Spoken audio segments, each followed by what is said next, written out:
Hello everyone, मैं हूं आपका अपना दोस्त सतेंद्र चौधरी। आप सभी का एक बार फिर बहुत बहुत स्वागत करता हूं। दोस्तों, हमेशा की तरह इस वीडियो लेक्चर में भी हम एक बहुत ही इम्पोर्टेंट टॉपिक डिस्कस करेंगे, पायरोलाइसिस। इस टॉपिक पे आपको बहुत बार क्वेश्चन आए हैं। अगर आपने प्रीवियस ईयर के क्वेश्चन पेपर को ध्यान से देखा होगा, बहुत ही इम्पोर्टेंट टॉपिक है। आपके जीआरएफ के पॉइंट ऑफ व्यू से बार बार इस पे आपको क्वेश्चन मिलते रहेंगे। अगर हम पायरोलाइसिस वर्ड की बात करें तो ये दो शब्दों से मिलकर बना है। पायरो का मतलब होता है फायर और लाइसिस का मतलब होता है सेपरेटिंग। अगर हम एक सबसे सिंपल डेफिनेशन की बात करें पायरोलाइसिस की, तो ये क्या है? थर्मल डिग्रेडेशन है of waste at high temperature in the absence of oxygen. जब हमने पिछले लेक्चर में गैसिफिकेशन की बात की थी, तब हम वहाँ पे बात कर रहे थे controlled amount of oxygen. But यहाँ पे क्या है? Absence of oxygen. Her technique का एक क्रिस्टल क्लियर डिफरेंस आपके माइंड में अगर होगा तो आप बहुत ही आसानी से याद कर पाओगे। अब पायरोलाइसिस में बिल्कुल भी ऑक्सीजन नहीं है, तो जो गैस प्रोड्यूस होंगी वो बहुत ही कम अमाउंट में होंगी। गैसिफिकेशन बेसिकली क्या है? आपके वेस्ट को गैसेस में कन्वर्ट करने की टेक्निक है। ठीक है। और इसमें पायरोलाइसिस में क्या है? इसमें बेसिकली आपका इनर्ट मटेरियल बनता है। गैस इसमें कम प्रोड्यूस होती हैं, गैस इसमें भी प्रोड्यूस होती हैं, सिन गैस इसमें भी बनती है। बट अगर आप ये कहो कि पायरोलाइसिस और गैसिफिकेशन में से कौन सी ऐसी टेक्नोलॉजी है जो कि सिन गैस प्रोडक्शन के लिए यूज़ होती है, तो आप उसमें गैसिफिकेशन सही आंसर में लगाओगे, क्योंकि गैसिफिकेशन जो है वो एक टेक्निक है जिसमें हम वेस्ट को गैसेस में कन्वर्ट कर रहे हैं। और पायरोलाइसिस में हम क्या कर रहे हैं? हम इसमें अपने वेस्ट को एक इनर्ट मटेरियल में कन्वर्ट कर रहे हैं। गैसेस इसमें भी प्रोड्यूस होंगी, बट इतनी अमाउंट में नहीं होंगी। जैसे कि आज की डेफिनेशन में ये एब्सेंस ऑफ ऑक्सीजन, जब उसमें ऑक्सीजन नहीं है। ऑक्सीजन बेसिकली हम प्योर तो सप्लाई करते नहीं, ऑक्सीजन के लिए हम क्या सप्लाई करते हैं? एयर। तो जब एयर ही उसमें हम सप्लाई नहीं कर रहे हैं तो बहुत ही कम अमाउंट में गैसेस प्रोड्यूस होंगी। अगर हम डिफरेंट टेक्निक की बात करें पायरोलाइसिस में, तो तीन टाइप की टेक्निक यूज़ की जाती है: स्लो पायरोलाइसिस, फ्लैश पायरोलाइसिस और फास्ट पायरोलाइसिस। इसमें सबसे आपकी यूज़फुल या सबसे ज़्यादा यूज़ आने वाली टेक्निक तो फास्ट पायरोलाइसिस ही है। बट स्लो पायरोलाइसिस और फ्लैश पायरोलाइसिस भी हम यूज़ करते हैं, क्योंकि पायरोलाइसिस वेस्ट के साथ साथ में और भी बहुत सारे आपकी चीज़ों में काम आता है। तो स्लो पायरोलाइसिस में हम क्या करते हैं? वेस्ट को लो टेम्परेचर और लो हीटिंग रेट पे हम क्या करते हैं? ट्रीट करते हैं। इसमें टेम्परेचर लो होता है। लो टेम्परेचर में भी टेम्परेचर जो है इसका 400 के आसपास रहता है। ठीक है। और जो कूलिंग हीटिंग रेट है वो स्लो होता है।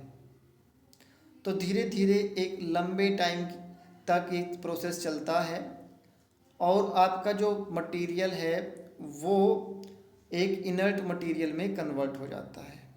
आपका जो मटेरियल यानी कि वेस्ट है वो धीरे धीरे एक इनर्ट मटेरियल में आपका कन्वर्ट हो जाता है, यानी कि चारकोल बनता है, उससे तार बनता है। ये मेन प्रोडक्ट स्लो पायरोलाइसिस में आपके बनते हैं। फ्लैश पायरोलाइसिस, इसमें आपकी जो हीटिंग रेट है वो बहुत ही फास्ट होता है। जैसे फ्लैश चलना, एकदम से चला, तो इसमें जो हीटिंग रेट है वो रैपिड होता है और टेम्परेचर में मॉडरेट होता है। 400 से लेके 650 डिग्री सेल्सियस टेम्परेचर के बीच में ये होता है। इसमें जो तार निकलता है, चारकोल निकलता है, गैसेस के अमाउंट भी कम होता है as compare to slow pyrolysis. Slow pyrolysis में चार का जो अमाउंट होता है वो ज़्यादा होता है as compare to flash pyrolysis. Fast pyrolysis, इसमें हम क्या करते हैं? हाई टेम्परेचर होता है, 650 से लेके आपका 1000 डिग्री सेल्सियस तक रैपिड हीटिंग होती है इसमें। और जैसे मैंने पहले भी बताया, यही एक सबसे ज़्यादा यूज़ होने वाली टेक्निक है पायरोलाइसिस की, फास्ट पायरोलाइसिस।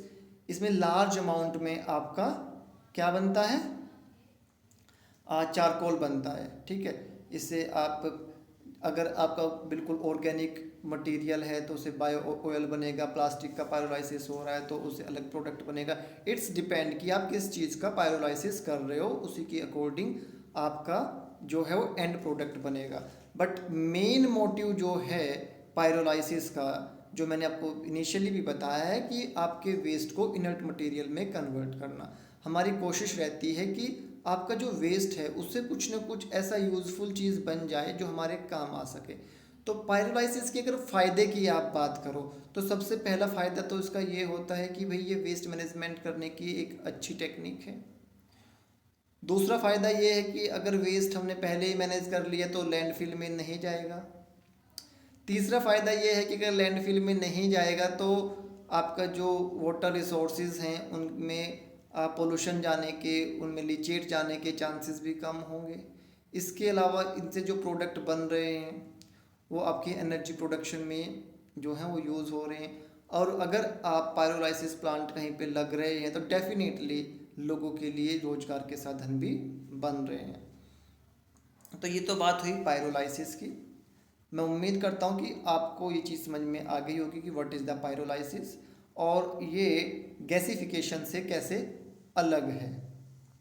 दोस्तों यहाँ पे मेरा आज का आपको क्वेश्चन है, आप सभी ने लैंडफिल वाला मेरा लेक्चर देखा होगा, बहुत ही इंपॉर्टेंट लेक्चर है। उसमें मैंने आपको बताया था कि हम लैंडफिल के एंड बॉटम पे एक लाइनर लगाते हैं। आपने मुझे ये बताना है कि वो किस मटेरियल का बना होता है। 2-3 बार ये क्वेश्चन आया है, अगर आपने अभी तक वो लेक्चर नहीं देखा तो वो देख के या कहीं से भी पढ़ के मुझे आपने उस मटेरियल का नाम बताना है, कमेंट बॉक्स में लिख के।